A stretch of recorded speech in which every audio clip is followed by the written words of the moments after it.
தரமான சிறப்பான ஒரு சம்பவம் நடந்திருக்குது. ஆக்சுவலி 2-3 நடந்திருக்குது. அதுல மிக முக்கியமா ஒரு சம்பவம் இப்ப நம்ம பேசிட்டு இருக்க கொஞ்ச நேரத்துக்கு முன்னாடி மாறி இருக்கு.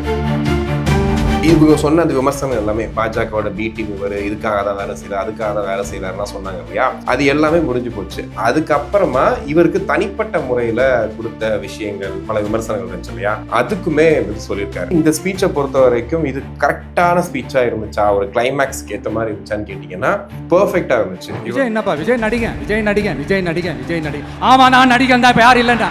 இன்னொரு இடத்துல பாத்தீங்கன்னா பெரம்பூர்ல போயிட்டு அவர் பிரச்சாரம் பண்ணும்போது சொல்றாரு, உங்க வீட்டு பிள்ளை இவருக்காரு பாருங்க, இவர் ஓட்டு போடுங்க, யாரும் எங்கெங்கயோ வந்து நாடகம் ஆடுவாங்க, அவங்களாம் ஓட்டு போட்டுறாதீங்க அப்படின்னு சொல்லிட்டு இப்ப சொல்றாரு. உதயநிதி ஸ்டாலின் அவர்கள் சொல்றாரு, ஒர்க் ஃப்ரம் ஹோம் பண்றவங்களாம் வந்து வாக்கு கொடுத்துறாதீங்க, இவங்களுக்கு வாக்களிங்க, நம்ம பிள்ளைக்கு வாக்களிங்கன்னு சொல்லி அவர் பேசிட்டு. பாஜக கொடுத்த விமர்சனம் சரி, ஏடிஎம்கே கொடுத்த விமர்சனம் சரி, டிஎம்கே கொடுத்த விமர்சனம் சரி, எல்லாத்துக்கும் பதில் சொல்லிட்டு ஒரு முக்கியமான பாயிண்ட்ல ஒரு நல்ல ஒரு சரியா மக்கள்கிட்ட போய் சேரமான விஷயத்த சொன்னாரு. விசிலுக்கு போற ஓட்டெல்லாம் வேட்பாளர் யாரு, அவர் என்ன பண்றாரு, ஒருவேளை என்ன பண்ணிட்டு இருந்தாரு அப்படின்ற விஷயங்கள்லாம் தாண்டி விஜய்க்காக விசிலுக்காக ஓட்டு போடுறோன்ற ஒரு கூட்டம் வந்து இங்க பயங்கரமா உருவாயிருக்கு. ஓவராலா ஒரு சூப்பர் கான்பிடன்ஸ் வந்து அவருக்கு தெரிஞ்சது. ஏதோ சம்திங் இது வந்து ஒரு மாதிரி ஒரு டிஃபரெண்டான ஃபேக்டரா வந்து விசிலும் விஜயும் ஒர்க் அவுட் ஆயிட்டு இருக்குன்ற மாதிரி தான் இருக்கு. அடைக்கலம் தேடி அரசியலுக்கு வரல, படைக்கலனோட வந்திருக்கிறோம்.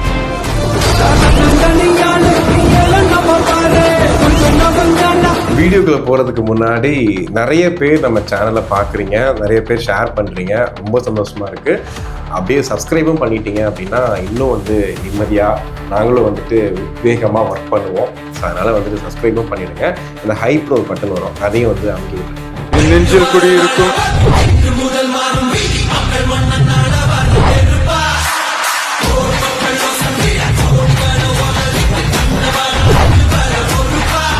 உலகெங்கும் வாழும் தமிழ் நெஞ்சங்களுக்கு கிறிஸ்டியின் அன்பு வணக்கம். ஒவ்வொரு வாட்டி சொல்லும் போதும் இறுதி கட்டத்தை எட்டிட்டோம் அப்படின்னு சொல்லுவோம்ல, அது மாதிரி வந்து கடைசி நாள் கடைசி பிரச்சாரம் எல்லாம் கிட்டத்தட்ட எனக்கு தெரிஞ்சு இப்போ நம்ம பேசிட்டு இருக்க டைம்ல, வீடியோ வர்ற டைம்ல கிட்டத்தட்ட எல்லாமே ஓஞ்சு போயிடும். இதுக்கப்புறம் வந்து மக்களாகிய நம்ம கையில தான் இருக்கு யாரை தேர்ந்தெடுக்க போறோம் அப்படிங்கிற விஷயம். ஸோ இந்த நேரத்துல ஒரு தரமான சிறப்பான ஒரு சம்பவம் நடந்திருக்குது. ஆக்சுவலி 2-3 நடந்திருக்குது. அதுல மிக முக்கியமா ஒரு சம்பவம் இப்ப நம்ம பேசிட்டு இருக்க கொஞ்ச நேரத்துக்கு முன்னாடி மாறி இருக்கு. அது என்னன்னு கேட்டீங்கன்னா, தமிழக வெற்றி கழக தலைவர் விஜய் அவர்கள் தன்னுடைய இறுதி பரப்புரையை பேசி முடிச்சிருக்காரு. இது எப்படி இருக்குன்னா, விஜய் அவர்களோட அரசியலை கொஞ்சம் சினிமாவோட சேர்த்து பார்க்கலாம். அதாவது சினிமாக்காரு அப்படிங்கிறத தாண்டி, நம்ம அவரே சொல்லிட்டாரு நடிகன் தான் அப்படின்ட்டாரு, அதை தாண்டி வந்து ஒரு சினிமாவோட ஒப்பிட்டு பார்க்கலாம். அதாவது ஒரு படத்துல இன்ட்ரோ வரும், இன்ட்ரோக்கு அப்புறம் வந்து அந்த படத்துல அந்த ஹீரோவை பத்தி தெரிஞ்சுப்பாங்க.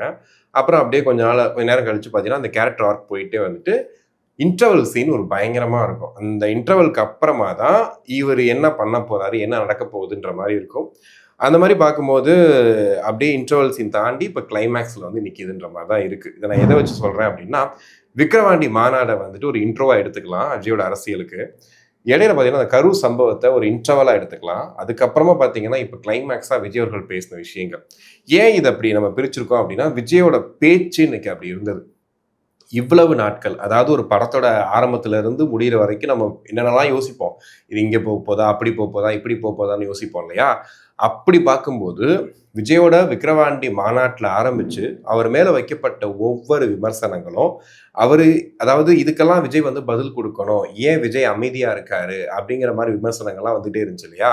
இன்னைக்கு விஜயோட ஸ்பீச்சை டீகோட் பண்ணி பார்க்கும்போது கிட்டத்தட்ட, அதாவது நான் இவ்வளவு நாள் அமைதியா இருந்தே பல விஷயங்கள் நான் சாதிச்சிட்டேன், ஒண்ணுமே இல்லை. நம்ம விக்கிரவாண்டி மாநாட்டில் என்ன சொல்லியிருந்தோம், நம்மளோட கொள்கை எதிரி பாஜக, அரசியல் எதிரி திமுக, இந்த விஷயத்துல நம்ம என்னைக்காவது மாறணுமா, அங்கே வந்து பாதி விஷயங்கள் முடிஞ்சிருச்சு. அதாவது மேக்சிமம் ஆஃப் நிறைய விஷயங்கள் வந்துட்டு அங்கேயே முடிஞ்சு போச்சு. இவங்க சொன்ன அந்த விமர்சனம் எல்லாமே பாஜகவோட பி டீம் இவர் இதுக்காக தான் வேலை செய்யறாரு, அதுக்காக தான் வேலை செய்யறாருலாம் சொன்னாங்க இல்லையா, அது எல்லாமே முடிஞ்சு போச்சு. அதுக்கப்புறமா இவருக்கு தனிப்பட்ட முறையில கொடுத்த விஷயங்கள் பல விமர்சனங்கள் இருந்துச்சு இல்லையா, அதுக்குமே வந்து சொல்லியிருக்காரு.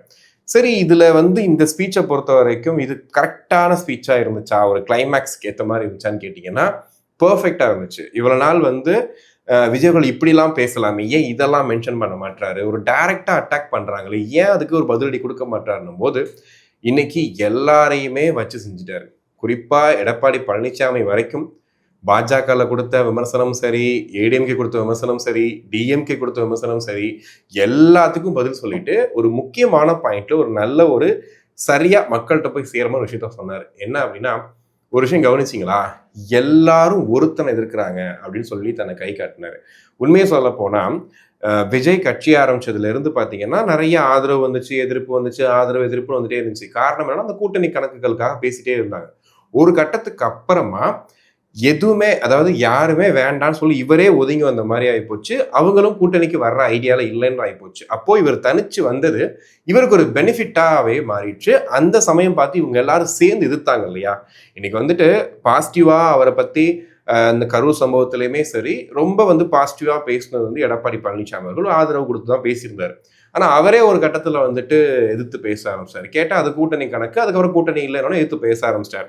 ஆனா விஜய் சைட்ல இருந்து அதிமுகவை இன்னும் மற்றும் பலர் தான் சொல்லிட்டு இருக்காரு. இன்னைக்கு ஆக்சுவலி 3-4 வாட்டி மென்ஷன் பண்ணாரு. ஆனா மற்றும் பலர் தான் சொல்லிட்டே இருந்தாரு. ஸோ அந்த மாதிரி தான் அதிமுக ட்ரீட் பண்ணிட்டு இருந்தார். அப்போ அவர் சொல்ற மாதிரி இருக்கிற எல்லாருமே எதிர்த்து தனியா ஒருத்தர் நிக்கிறேன், நீங்க பாத்துக்கங்க அப்படிங்கிறது. இன்னொன்னு, நம்ம முன்னாடியே சொல்லியிருந்தோம், ஒரு எலெக்ஷன் தாண்டி ஒரு எமோஷனல் கனெக்டாக தான் அந்த எலெக்ஷன் போயிட்டு இருக்கு. ஏன்னா இந்த தேர்தலை பொறுத்த வரைக்கும் இங்கே காசு கொடுக்குறதோ, பணப்பட்டுவாடாவோ, இல்லை டெம்ப்ளேட்டாக ஒரு அரசியல் பண்ணுவோம் இல்லையா, அது எல்லாமே உடஞ்சி போய் ஏதோ எமோஷ்னலாக ஒரு ஆள் மேலே ஒருத்தங்க கனெக்ட் ஆகி ஓட்டு போடுறாங்க. விசிலுக்கு போடுற ஓட்டெல்லாம் வேட்பாளர் யாரு, அவர் என்ன பண்ணுறாரு, அவர் வேணும் என்ன பண்ணிட்டு இருந்தாரு அப்படின்ற விஷயங்கள்லாம் தாண்டி விஜய்க்காக விசிலுக்காக ஓட்டு போடுறோன்ற ஒரு கூட்டம் இங்க பயங்கரமா உருவாயிருக்கு. அப்படி இருக்கும்போது அந்த விஷயத்த விஜய் ரொம்ப அழகா இந்த ஸ்டேஜ் ஸ்பீச்ல சூப்பராகவே மேனேஜ் பண்ணியிருந்தாரு. அதுல குறிப்பா அந்த கரூர் சம்பவத்தை பத்தி விஜய் அவர்கள் என் மேல ஏன் சார் பழி போட்டீங்கன்னு சொல்லி ஒரு கடந்த மேடைகள்ல பேசியிருந்தாரு.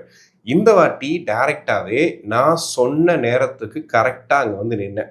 நான் நின்னதுக்கு நான் சாட்சி. இத்தனை கேமரா லைவ் எடுத்துச்சு. அப்ப லைவ்ல உலகமே பார்த்துட்டு இருந்துச்சு. உங்களுக்கு தெரியலையா அப்படின்னு சொல்லி இப்பதான் பேச ஆரம்பிச்சிருக்காரு. ஆக்சுவலி என்னன்னா, இவ்வளவு நாட்கள் இது பத்தின விமர்சனங்கள் ஓடிக்கிட்டே இருக்கு. டெய்லி விஜய் பத்தின செய்தி வந்துகிட்டே இருக்கு. டெய்லி யாராவது சொல்லிட்டே இருக்காங்க.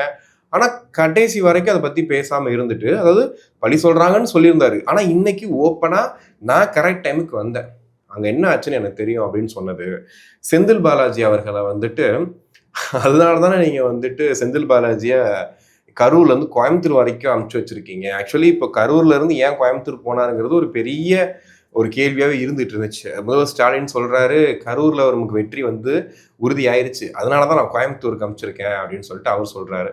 ஆனா இங்க அண்ணாமலை உட்பட பல பேர் என்ன சொல்றாங்கன்னா, கரூர்ல முடிச்சது போதும், கோயம்புத்தூர்ல போய் நம்ம எல்லாத்தையும் கொள்ளையடிக்கலான்றதுக்காக தான் அங்க போயிருக்காருன்ற மாதிரி இது மாறி மாறி போயிட்டே இருந்துச்சு.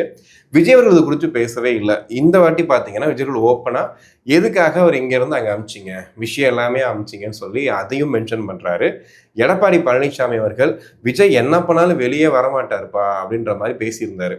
இப்ப அவருக்கும் பதிலடி கொடுக்குற மாதிரி 10 தோழி பழனிசாமின்னு சொல்லிட்டு அவருக்கு ஒரு பட்ட பேர் சொல்லுவாங்க, அதையும் மென்ஷன் பண்ணி சொல்றாரு. பட் இருந்தாலுமே நீ நல்லா கவனிச்சா தெரியும், இவ்வளவு நாட்கள் எடப்பாடி பழனிசாமி பத்தியோ, அதாவது குறிப்பிட்டு அதிமுக ஒருத்தரை பத்தி அவர் பேசினதே கிடையாது. இன்னைக்கு தான் ஃபர்ஸ்ட் டைம் பேசியிருக்காரு. தெரியல என்ன கான்ஃபிடென்ட்ல இருக்காருன்றது தெரியல. ஆனா இந்த மொத்த ஸ்பீச்ல எனக்கு ரொம்ப நல்லா தெரிஞ்சது, ஒரு சூப்பர் கான்ஃபிடென்ட் உருவாயிருக்கு அவருக்கு. குறிப்பா அந்த கருத்து கணிப்பை பத்தி நம்மளும் நிறைய வாட்டி நம்ம பேசியிருந்தோம், அந்த கருத்து கணிப்பு எப்படி இருக்கு அப்படிங்கிற விஷயத்த. அப்போ ஒவ்வொரு சேனல்லையும் ஒவ்வொரு மாதிரி சொல்றாங்க. ஒரு சேனல்ல திமுக இவ்வளோடான்றாங்க, ஒரு சேனல்ல அதிமுக இவ்வளோடான்றாங்க. யார் ஜெயிப்பாங்கன்னு சொல்லும் போது இவங்க ஒரு பக்கம் அவங்க ஒரு பக்கம் காட்டுறாங்களே, எதை நம்புறதுனே தெரியலன்ற மாதிரி தான் இருந்துச்சு. இப்போ இதுக்கு எல்லாத்துக்கும் சேர்த்து வச்ச மாதிரி இப்போ தேர்தல் ஆணையமே ஓப்பனா சொல்லிருச்சு, இந்த மாதிரி இத்தனை கோடி வாக்காளர்கள் இருக்காங்க, இந்த 50 to 60 வயசு இருக்கவங்க எல்லாம் விஜய்க்கு ஓட்டு போட மாட்டாங்கன்னு சொல்றதெல்லாம் ஒரு புரரி. ஏன்னா இத்தனை பேர் இன்னைக்கு என் புள்ள மாதிரி விஜய்ன்னு சொல்றாங்க, அப்புறம் எப்படிங்க ஓட்டு போடாம இருப்பாங்கன்னு சொல்லிட்டு அந்த விஷயங்களுக்கு எல்லாத்தையுமே மொத்தமா கவர் பண்ணி வச்சிருந்தாரு. இதை தாண்டி நிறைய விமர்சனங்கள் விஜய் மேல, தனிப்பட்ட வாழ்க்கை மேல இருக்கக்கூடிய அத்தனை விஷயங்களையுமே ஓப்பன் அப் பண்ணி, இன்னைக்கு இதுதான் நான் இவ்வளவு நாள் 2 வருஷம் 3 வருஷமா நான் கஷ்டப்பட்டது இதுக்காக தான். இன்னைக்கு இந்த கடைசி பிரச்சாரத்துல மக்களாகிய உங்க முன்னாடி நான் கேட்கிறேன், எனக்கு ஓட்டு போடுவீங்களா மாட்டீங்களா, அதாவது உங்களுக்கு ஸ்டாலின் சார் வேண்டுமா விஜய் வேண்டுமான்னு சொல்லி அந்த விஷயங்களை சொல்லி முடிச்சிருக்கிறாரு. இதுக்கு இடையில என்னன்னா, ஒருவேளை இல்ல, அவர் ரொம்ப கான்பிடண்டா சொல்றாரு, சிஎம் ஆயிட்டா நான் வந்து என்னென்ன ஃபர்ஸ்ட் நான் பண்ணுவேன்னு சொல்லும் போது 200 யூனிட் மின்சாரம், பெண்கள் பாதுகாப்புக்கு சிறப்பு திட்டம், இளைஞர் போதைப் பொருள் அந்த அடிமைக்காக அதுக்கு சிறப்பு திட்டம், இதை தாண்டி வந்து ஒவ்வொரு கலெக்டர் ஆஃபீஸ்க்கும் ஒவ்வொரு மாவட்டத்துக்கும் நானே நேரடியாக விசிட் பண்ணி உங்களுடைய குறைகளை கேட்டறிவேன் அப்படின்ற மாதிரி சொல்லியிருக்காரு. அதாவது வந்து நான் வந்து சிஎம் ஆயிட்டேன் அப்படின்னா ஃபர்ஸ்ட் நான் பண்ண போகிற விஷயங்கள் இதுதான் நான் பண்ணுவேன்னு சொல்லியிருக்காரு. ஓவராலாக ஒரு சூப்பர் கான்ஃபிடென்ஸ் வந்து அவருக்கு தெரிஞ்சது. ஏன்னா இப்போ 2-3 நாளாக பார்த்தீங்கன்னா சென்னையில் அவர் வந்துட்டு போயிட்டு இருக்காரு. இதுக்கு முன்னாடி எத்தனையோ தலைவர்கள் வர்றாங்க, பிரச்சாரங்கள் பண்ணுறாங்க. ஆனால் வந்து விஜயவர்களை எம்ஜிஆர் கூட வந்து கம்பேர் பண்ணி சொல்லுவாங்க. அப்போது எம்ஜிஆர் கூட கம்பேர் பண்ணும்போது கூட எம்ஜிஆரை பார்த்துக்க கூட்டம் நிற்பாங்க. ஒரு பார்க்கறதுக்கு கூட்டம் நின்றுட்டு இருப்பாங்க. பட் என்னன்னா அவரை பார்த்துட்டு அங்கேருந்து கலைஞ்சு போயிடுவாங்க. ஆனால் இந்த கூட்டம் என்ன பண்ணுதா அப்படின்னா விஜயவர்களை பார்த்துட்டு திரும்ப பின்னாடியே வருது, திரும்ப அடுத்த ஏரியாவுக்கும் வருது அப்படின்ற அளவுக்கு அவர் மேல பயங்கரமான ஒரு கிரேஸ் இருக்குதான் செய்யுது. அந்த ஒரு ஆறா வந்து அவருக்கு வந்து ஒரு மாதிரி ரொம்ப நேச்சுரலா கிரியேட் ஆன மாதிரி ஆயிடுச்சு. நேற்றுலாம் சென்னையில இப்போ இந்த வெளிவாக்கம், அண்ணா நகர், இந்த பக்கம் சுத்தி அப்படியே கேகே நகர் வழியா வந்தார் இல்லையா, அவ்வளோ க்ரௌடு. பார்க்குற மக்கள் கூட்டம் பார்த்தீங்கன்னா குழந்தைங்க, பெண்கள் அவ்வளோ பேர் நிற்கிறவங்க எல்லாருமே சும்மா நிற்கல, விசிலுக்கு ஓட்டு போடுங்கன்னு சொல்லிட்டு நிற்கிறாங்க, தோளில் துண்டை போட்டு நிற்கிறாங்க. ஸோ இதை புரிஞ்சுக்கவே முடியல. இந்த அன்பு எங்கேருந்து வந்தது, எப்படி கிடைச்சது, எதையுமே புரிஞ்சுக்க முடியல. ஏன்னா அவர் வந்துட்டு போகிற அந்த ஒரு மணி நேரம் 2 மணி நேரத்துக்காக வந்து பாரு ஒரு 10 நிமிஷம் அவரை பார்க்க முடியும்னு வச்சுக்கோங்களேன். அந்த 10 நிமிஷத்துக்காக கிட்டத்தட்ட வந்து 3 மணி நேரம் நிற்கிறாங்க, நின்று அவரை பார்க்கணும்னு ஆசைப்படுறாங்க. சரி பார்க்கணும், ஓகே. இவங்க வாக்குகள் போடுவாங்களா, ஓட்டுகளா மாறுமா? ஏன்னா இன்னைக்கு எல்லா தலைவர்கள் போகும்போதுமே கூட்டம் கூடுது, அவங்களுக்கு கூடுறதோட விஜய்க்கு அதிகமாக கூடுது. பட் அது வாக்குகளாக மாறுமான்னும் போது அவங்க ரெடியாக இருக்கணும், நாங்கள் வாக்கு போடுவோம் அப்படிங்கிற மாதிரி அவங்களும் சொல்றதை கேட்கும்போது ஏதோ சம்திங் இது வந்து ஒரு மாதிரி ஒரு டிஃப்ரெண்டான ஃபேக்டரா வந்து விசிலும் விஜயும் ஒர்க் அவுட் ஆகிட்டு இருக்குன்ற மாதிரி தான் இருக்கு. குறிப்பா இன்னைக்கு வந்து இந்த வெளிநாட்டுல இருந்து வர்றாங்க இல்லையா, அவங்களுக்கு மிக்க நன்றின்னு விஜய் மென்ஷன் பண்ணியிருக்காரு. ஏன்னா நீ வெளிநாட்டுல இருந்து வர்றவங்க நிறைய பேர் மென்ஷன் பண்ணிட்டு வர்றாங்க. அதாவது நாங்க வந்து ஊருக்கு வாக்களிக்க வரோம், அதை தாண்டி வந்து நாங்க விஜய்க்காக வாக்களிக்க வரோம்னு சொல்லிட்டு அவங்க சொல்லிட்டு வர்றது இருக்கு இல்லையா, அது ரொம்ப பெரிய ஒரு புரட்சியா பாக்குறாங்க. ஏன்னா இவ்வளவு நாட்கள் வந்து யார் ஜெயிச்சா என்ன, யார் தோத்தாரு, நம்ம எதுக்கு ஊருக்கு போய் செலவு பண்ணிட்டு போகணும் அப்படின்னும் போது அதான் சொல்றாங்க, 2000 ரூபா கொடுத்து நீ ஓட்டு போடுற சொல்ற, ஆனா விஜய்க்காக 20 லட்ச ரூபா செலவு பண்ணி நான் வந்துகிட்டு இருக்கேன் அப்படின்ட்டு, ஒரு 2000 ரூபாய் நான் 20 லட்ச ரூபா செலவு பண்ணி வந்துட்டு இருக்கேன் அப்படின்னு சொல்லிட்டு அவங்க அங்க இருந்து பேசிட்டு இருக்க விஷயம்லாம் இருக்கு இல்லையா, அது உண்மையிலேயே ரொம்ப நல்ல விஷயமா தான் பார்க்கப்படுது. ஸோ என்ன நடக்க போகுதுங்கிறத பார்ப்போம். அதை தாண்டி புதுச்சேரியில் இப்படி 90% மேலே வந்துச்சோ அதே மாதிரி இங்கே 100% வர்றதுக்கான வாய்ப்புகள் இருக்குது, நீங்கள் வேணால் பாருங்க அப்படிங்கிற மாதிரியும் சொல்லியிருக்காரு. இதை தாண்டி இந்த கடன் பிரச்சனையும் பேசியிருக்காரு. இந்த கடன் வந்து இவ்வளோ கோடி எக்ஸ்ட்ரா வாங்கியிருக்கீங்க, பட் என்ன பண்ணியிருக்கீங்க, அட்லீஸ்ட் அந்த கல்வி கடனையாக ரத்து பண்ணியிருக்கலாமேன்றதையும் மென்ஷன் பண்ணியிருக்காரு. ஸோ அவருடைய திட்டங்கள், அவர் சொல்ல வந்த விஷயங்கள் எல்லாமே பார்த்தீங்கன்னா ரொம்ப எக்ஸ்பென்சிவாக இருக்குன்ற மாதிரிலாம் பேசுகிறாங்க. இன்றைக்கி ஆக்சுவலி கிட்டத்தட்ட 12 லட்சத்துக்கு மேலே, 12 லட்சம் கோடிக்கு மேலே செலவாகக்கூடிய திட்டங்கள் தான் வச்சிருக்கிறாரு அப்படின்ட்டு. ஆனால் அவர் எல்லாத்தையுமே நான் கொஞ்சம் கொஞ்சமாக நான் பண்ணுறேன் அப்படின்னு சொல்லியிருக்காரு. நான் முழு மூச்சா ஃபஸ்ட்டு வந்து இந்த நான் சொன்ன அந்த 5 விஷயங்களை கரெக்டாக நான் வந்து ஃபஸ்ட்டு நான் செஞ்சு கொடுத்துட்றேன் அப்படின்ற உத்தரவாதத்தையும் சொல்லியிருக்காரு. எனக்கு தெரிஞ்சு இந்த ஸ்பீச் வந்து கண்டிப்பாக விஜயோட டிவிகே தொண்டர்களுக்கும் ஒரு மாதிரி மைண்ட் செட்டில் இருப்பாங்கல்ல, இவருக்கு போடலாமா அவருக்கு போடலாமான்றது, அவங்களுக்கும் போய் ஜாயின் பண்ணி அவங்களும் கரெக்டாக வந்து ரீச் ஆகிற மாதிரி தான் இருக்குது. இந்த ஊழல் குற்றச்சாட்டுகள் ஆரம்பித்து அவங்க செய்யக்கூடிய தவறுகள் எல்லாத்தையும் சுட்டி காட்டி பேசி இருந்தார். ஸோ ஆட்சிக்கு வந்ததுக்கு அப்புறமா இதெல்லாமே நடக்கும்ன்றதையும் பேசியிருக்காரு. ஸோ ரொம்ப கான்ஃபிடென்ட்டாக விஜயர்கள் இருக்காரு. ஸோ மக்கள் அவங்களுக்கு என்ன முடிவு கொடுக்க போகிறாங்கன்றத பார்க்கலாம். இன்னொரு பக்கம் வந்து நம்ம நேற்றே பேசியிருந்தோம், பிரகாஷ்ராஜ் அவர்கள், சத்யராஜ் அவர்கள்லாம் வந்து இறங்கி திமுகவுக்காக பேச ஆரம்பிச்சிருக்காங்க அப்படின்ட்டு. இப்போ பிரகாஷ்ராஜ் அவரோட இன்டர்வியூ ஒன்று நேற்று பெரிய வைரலாக போயிட்டு இருந்துச்சு. அதில் இப்போ விருகம்பாக்கம் தொகுதியில் சபரிநாதன் சொல்லிட்டு விஜயோட டிரைவர், அவருடைய பையன் ராஜேந்திரன் அவருடைய பையன் தான் வந்து சபரிநாதன். இவர் அந்த தொகுதியில் வேட்பாளராக நிற்கிறாரு. அப்போது வந்து பிரகாஷ்ராஜ் அந்த இன்டர்வியூ இடையில சொல்கிறாரு, ஒரு டிரைவரோட பையன் எம்எல்ஏ ஆகிட முடியுமா, அவன் கழுத்தில் துண்டை போட்டு அவன் எம்எல்ஏன்னு சொன்னால் நம்ப முடியுமா அப்படின்னு சொல்லிட்டு ஒரு விஷயத்த சொல்கிறார். அது இங்கே பயங்கர பேசு பொருளாக மாறி இருக்கு. என்னன்னா ஒரு எம்எல்ஏ, அதாவது ஒரு டிரைவரோட பையன் எம்எல்ஏ ஆகக்கூடாதா, என்ன தப்பு இருக்குது அப்படின்னு. ஆனால் இன்னொரு பக்கம் விஜய் அவர்கள் பார்த்தீங்கன்னா நேற்று விருகம்பாக்கம் தொகுதியில் அவரை பக்கத்தில் உட்கார வச்சுட்டு அவருக்கு மாலையை போட்டு விட்டு ஊர்வலம் நடத்திட்டு இருக்காரு. அந்த அளவுக்கு அவர் ஒரு பெரிய இம்பார்ட்டன்ஸ் கொடுத்துருக்காரு சபரிநாதனுக்கு. ஆனால் இங்கே எப்படின்னா அவர் எம்எல்ஏ என்ன பண்ண போறாரு அப்படின்னு ஒரு எக்ஸ்பீரியன்ஸ் வைஸ் நிறைய விஷயங்களை சேர்த்து பேசுறாரு. பட் அவர் சொன்ன வார்த்தை ரொம்ப ஹார்ஷா, அது எப்படி அவர் எம்எல்ஏ ஆகி என்ன ஒரு டிரைவரோட பையன் எம்எல்ஏ ஆகிட முடியுமா அப்படின்னும் போது நமக்கு என்ன கேள்வி வருது அப்படின்னா, அப்போ ஒருத்தரோட பையன்றதுக்காகவே சிஎம் ஆகிட முடியுமா, துணை சிஎம் ஆகிட முடியுமா அப்போ ஒருத்தவங்க இப்ப அப்படி பார்த்தீங்கன்னா, அதிமுகல நெறைய நான் வந்து பழைய புத்தகங்கள்ல கேள்விப்பட்டதும், மத்த அரசியல் தலைவர்கள்ட்ட பேசும்போதும் பார்த்தீங்கன்னா, நெறையா எம்ஜிஆருடைய ரசிகர்கள். அ அவரு நான் மன்றத்துல வொர்க் பண்ணவங்க. அத தாண்டி ரொம்ப அடித்தட்டுல இருந்து வந்தவங்க தான் இன்னைக்கு அமைச்சர்களாகவும், எம்.எல்.ஏ.வாவும் இருக்காங்க. இன்னைக்கு அதிமுகல இருக்கக்கூடிய நெறைய பேர் ஏன் எடப்பாடி பழனிசாமியே எடுத்துக்கிட்டாலும் விவசாயி. ஒரு விவசாயினால வந்து உள்ள வந்து ஒரு சிஎம் பதவி வரைக்கும் போக முடியும்னு சொல்லி நேத்து கூட அழுதாரு அவரு. பிரச்சாரத்துல அழுதுட்டாரு கிட்டத்தட்ட. ஏன்னா, நான் எனக்கு குடுத்த எல்லாமே நீங்க தான் குடுத்தீங்க அப்படின்னு சொல்லிட்டு. ஏன்னா, அந்த அளவுக்கு அடிமட்டத்துல இருந்தவங்க தான் இன்னைக்கு தலைவர்களா மாறியிருக்காங்க. அதனால தான் அதிமுகன்ற கட்சி இத்தனை ஆண்டுகள் தமிழ்நாட்டிலே அதிகமா ஆட்சி பண்ண கட்சியா இருந்துச்சு. நீ சொல்றாங்க இல்லையா? அது மாரி கொள்கை, கொள்கை, கொள்கை நம்ம கொள்கையோட வந்து நம்ம வந்துட்டு அறிவார்ந்த கூட்டம் அப்படின்லாம் சொல்றாங்க இல்லையா? அவங்கள விட ரசிக குஞ்சுகள் இவங்க எல்லாம் விசில் அடிச்சாங்க கொஞ்சம் சொன்ன அதிமுக தான் இத்தனை ஆண்டுகள் ஆட்சியில் இருந்துச்சு. அப்போ அந்த தலைவர் நினைச்சிருந்தாருன்னா இன்னைக்கு சாதாரண ஒருத்தர் வந்து ஒரு அமைச்சராகவோ ஒரு எம்எல்ஏ ஆயிருக்க முடியுமா? ஒரு சிஎம் இடத்துக்கு வந்திருக்க முடியுமா? அப்போ இங்க என்ன டெம்ப்ளேட் கிரியேட் பண்றாங்கன்னா, இந்த மாதிரி இருக்கிறவங்க மட்டும்தான் இதெல்லாம் வரணும். இவங்கெல்லாம் வரக்கூடாது அப்படின்னு. அப்ப இதுக்கு முன்னாடி இருந்த அமைச்சர்கள் எல்லாருமே, எம்எல்ஏக்கள் எல்லாருமே எம்எஸ், எம்ஃபில் படிச்சவங்களா? எல்லாருமே டாக்டரேட் வாங்குனவங்களா? எல்லாருமே வந்துட்டு அந்த மாரி அந்த அரசியல்ல ஊறி வந்தவங்களா? இது எல்லாத்தையுமே நம்ம வந்து கொஸ்டின் பண்ண வேண்டியிருக்கு. இவர் கிட்டத்தட்ட எங்க வராரு அப்படின்னா, ஒரு சுயேட்சையா ஒருத்தர் நிக்கிறாரு. இப்ப நானோ, நீங்களோ நிக்கிறோம் அப்படின்னா, "நீ ஏன் நிக்கிற? உனக்கு என்ன அரசியல் தெரியும்? ஏன் மக்களுக்கு நல்லது பண்றேன்னு சொல்லி யோசிச்சுட்டு, என்னால முடிஞ்ச வரைக்கும் அரசியல கத்துக்கிட்டு, அரசியல்னா என்ன? நீங்க சொல்ற அரசியல் என்ன? அத கத்துக்கிட்டு நான் வரணுமா? ஐ மீன் வரக்கூடாதா?" அப்படிங்கிற மாரி தான் இருக்கு. ஸோ இதுக்கு இடையில பார்த்தீங்கன்னா, இந்த இன்டர்வியூ இப்படி வைரல் ஆயிட்டு இருக்கும்போது, இன்னொரு பக்கம் வந்துட்டு விஜய் அவர்களுடைய தந்தை எஸ்ஏசி அவர்கள் கொடுத்த இன்டர்வியூ ஒரு பயங்கர வைரலா போயிட்டு இருக்கு.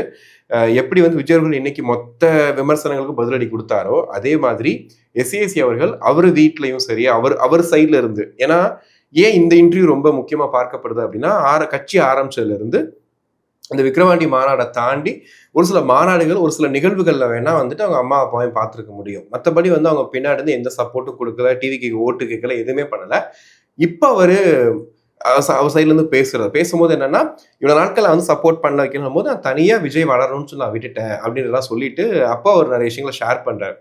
அப்போ விஜய் அரசியலுக்கு வரதை எப்போ முடிவு பண்ணாருன்னும் போது ரொம்ப கேஷுவலா சாதாரணமா வந்துட்டு நான் அரசியலுக்கு போறேன்னு முடிவு பண்ணிட்டேன் போது இவர் எக்ஸ்பிளைன் பண்ணியிருக்காரு. இல்ல எஸ்ஐசி சொல்லியிருக்காரு இந்த மாதிரி வேண்டாம் இது வந்து இப்படி இருக்கும், இதுக்கு முன்னாடி திமுக என்னென்ன பண்ணிருக்கு தெரியுமா, இன்னைக்கு திமுக ஆட்சியில வேற இருக்குது, ஏன்னா அவங்க வந்து இதுக்கு முன்னாடி வந்தவங்க எல்லாரும் என்ன மாதிரி பண்ணி அமிச்சாங்க தெரியுமான்னு நிறைய பேசியிருக்காரு. இவர் நான் ஃபேஸ் பண்றேன்ப்பா அப்படின்னு சொல்லுவாரு. அதை பேசும்போதே பார்த்தீங்கன்னா எலிவேஷன் மாதிரி இருக்கும். ஏன்னா இவ்வளவு பிரச்சனைகளையும் தாண்டுதாப்பா நீ ஒரு இடத்துக்கு வர முடியும் போது இவர் நான் ஃபேஸ் பண்றப்பா இப்போ ஃபேஸ் பண்ணிட்டு இருக்காரு அப்படின்ற மாதிரி தான் வந்து சொல்லியிருக்காராம். இதை தாண்டி வந்துட்டு அந்த கடன் கொடுத்த விஷயம் வந்து பெரிய வைரல் ஆச்சு. அதாவது வீட்டில் இருக்கக்கூடிய அப்பா, அம்மா, மகள், மனைவி எல்லாரும் கடன் கொடுத்து வச்சிருக்காரு அப்படின்னும் போது அவர் ரொம்ப தெளிவா சொல்றாரு. எங்கேயாவது கடன் லோன்னு போட்டிருந்தாங்களா? அது வந்து என்னன்னா அவர் பெத்த பிள்ளைக்கு ஐ மீன் பெத்த அம்மாவுக்கு, அப்பாவுக்கு, பெத்த பிள்ளைக்கெல்லாம் காசு கொடுக்க மாட்டாங்களா? இத்தனை கோடி சம்பாதிக்கிறவரு. அவர் கொடுத்த காசை அதாவது 3 வருஷத்துக்கு முன்னாடி வரைக்கும் இந்த நீங்க வச்சிருக்கக்கூடிய அந்த பேங்க் புக்ல நீங்க என்ட்ரி பண்ண விஷயத்த சொல்லணும். அதைத்தான் வந்து விஜய் அவர்கள் சொல்லியிருக்காரு அப்படிங்கிறதையும் வந்துட்டு ஓப்பன் அப் பண்ணி விட்டாரு. இதை விட முக்கியமா மிக முக்கியமா வந்துட்டு அந்த டிவோர்ஸ் விஷயம். விவாகரத்து விஜய்க்கு அது அந்த விஷயத்தை யாரு வெளியே கொண்டு வந்தா? ஐ மீன் அந்த ஒரு பெரிய சர்ச்சை போயிட்டு இருக்கு இல்லையா? ஜூன் 15க்கு இந்த விசாரணை போக போகுது. பட் அது வந்து விஜயோடைய மொத்த கேரக்டரையுமே வந்து காலி பண்ற மாதிரி பண்ணியிருந்தாங்க. அதையும் சிஎஸ்சி மென்ஷன் பண்றாரு. இதை நான் முன்னாடியே விஜய் கிட்ட சொல்லியிருந்தேன். அது விஜய்க்கு நடந்தது. என்னன்னா அவருடைய ஒட்டுமொத்த கேரக்டரையுமே சைக்கோ, அவர் வந்து கேர்ள்ஸ் விஷயத்துல மோசம், இந்த மாதிரி எல்லாத்தையும் போட்டு பரப்புவானுங்க. இதெல்லாம் பரப்பதான் செய்வாங்க. குறிப்பா வந்து பர்சனலா எப்பயோ நடந்த விஷயம், அதாவது ரொம்ப தெளிவா சொல்றாரு. அது பரஸ்பரம் 2 பேரும் பேசி ஒரு விஷயத்த முடிவு பண்ணி வச்ச விஷயத்த சரியா அந்த டைம்ல வந்துட்டு வெளியானதுக்கு யார் ரீசனா இருக்க முடியும்? எனக்கும் அந்த சந்தேகம் இருக்குன்னு அங்க ஒரு இக்கு வச்சுதான் அவரு சொல்றாரு. ஸோ இந்த மாதிரி வந்து அவங்க வீட்டுக்குள்ள நடக்கிற விஷயங்கள், பர்சனலான விஷயங்கள், இது எல்லாத்தையுமே வந்துட்டு இன்னைக்கு வெளியில வந்து விட்டது யாரு? வெளியில பேசினது யாரு? பேச வச்சது யாரு? இது எல்லாமே பேசுபொருள் தான். ஆக்சுவலி இது வந்து அவங்க கொண்டு வந்தாங்க, இவங்க மனைவி வந்து பண்ணி வச்சாங்க, இதெல்லாம் ஒரு பக்கம் இருந்தாலுமே இதெல்லாம் ஓகே. அவங்க சொல்ற தியரி படி இதெல்லாம் ஓகே, சந்தேகமாவே இருக்கட்டும், மித்தாவே இருக்கட்டும்.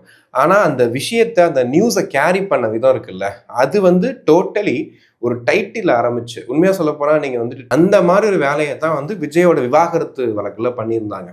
எடுத்தாப்புல கள்ள தொடர்பு அந்த மாதிரி வார்த்தைகள்லாம் பயன்படுத்தி ஒரு பெரிய ஒரு விஷயமா மாத்தினாங்க. அது ரொம்ப தெளிவா விஜய் அவர் சொல்றாரு, எஸ்இசி சொல்றாரு, ஒரு கேரக்டரை படுகொலை பண்ற விஷயங்களை கண்டிப்பா பண்ணுவாங்க. அதை வந்து அங்க பண்ணி இருந்தாங்க அப்படிங்கிறதையும் மென்ஷன் பண்றாரு.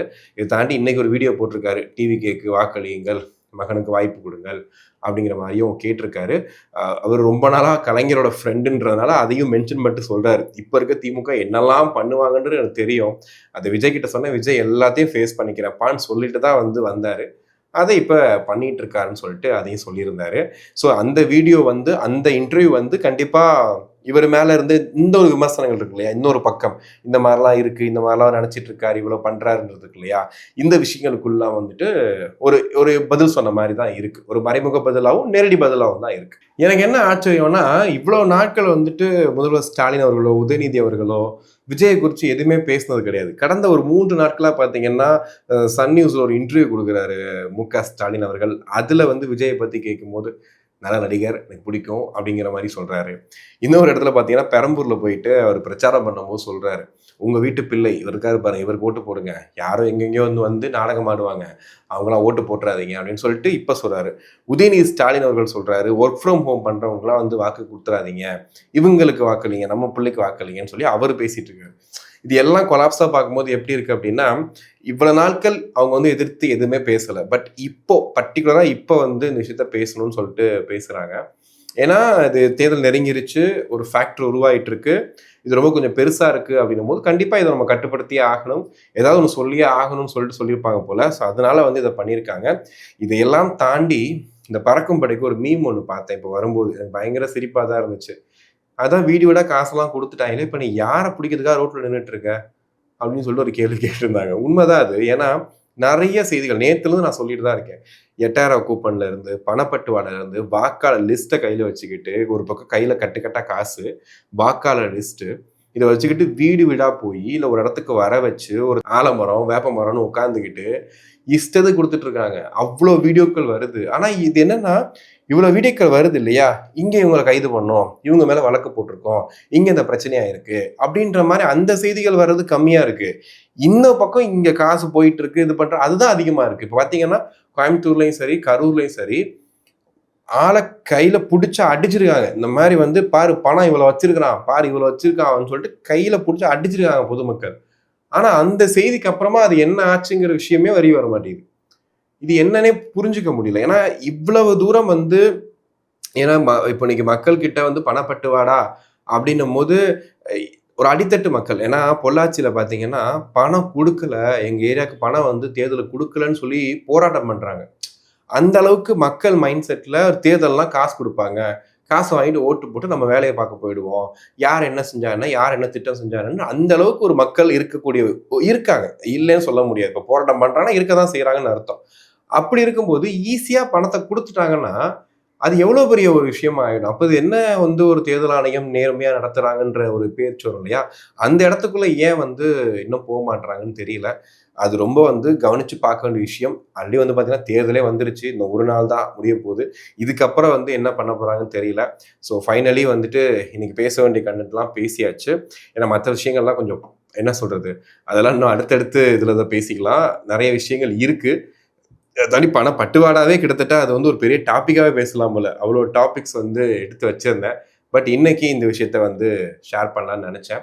ஸோ வெளிநாட்டிலேருந்து வரக்கூடிய நண்பர்கள் பார்த்து பத்திரமா வாங்க, வெளியூர்களுக்கு போகக்கூடிய நண்பர்கள் பார்த்து பத்திரமா போங்க. அதே மாதிரி இந்த ஊர் சென்னையிலே சொந்த ஊராக இருக்கக்கூடிய பல பேர் வந்து இருப்பீங்க, வீட்லேயே இருக்காதீங்க, தயவு செஞ்சு போய் ஓட்டு போடுங்க.